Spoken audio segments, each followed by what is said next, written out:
En Afrique, l'importance de la protection des données personnelles est très hétérogène. Sur 55 pays africains membres de l'Union africaine, 33 ont adopté une loi dédiée à la protection des données et 18 ont mis en place une autorité pour contrôler son application. Grenier d'information, l'Afrique ne bénéficie à ce jour d'aucun revenu issu de la vente de données, comme l'indique dans une interview accordée à Africa 24, Lassina Kone, directeur général de Smart Africa, une alliance entre pays africains pour accélérer le développement socio-économique en Afrique. Aussi, il préconise la mise en place d'un règlement général sur la protection des données propres à l'Afrique. Il s'agit d'avoir une réglementation harmonieuse qui structure les données. Si nous croyons nous tous que la seule ressource naturelle qui est infinie, c'est les données. Donc ces données, aujourd'hui, les GAFAM en profitent.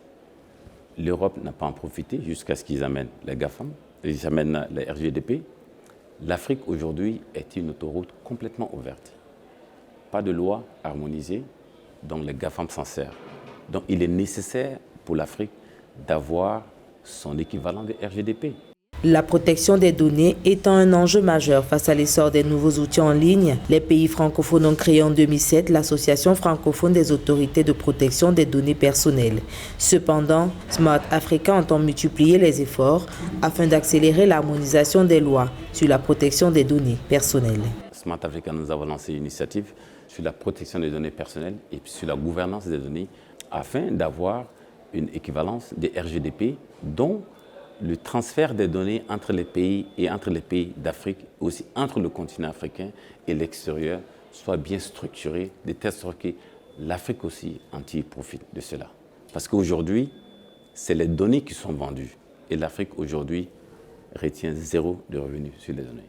À l'ère de la 4e révolution industrielle, l'accélération de l'agenda numérique du continent doit impérativement passer par l'harmonisation commune des lois. Des lois structurées permettront aux États de faciliter le dialogue entre le secteur privé et le public et d'attirer plus d'investissements.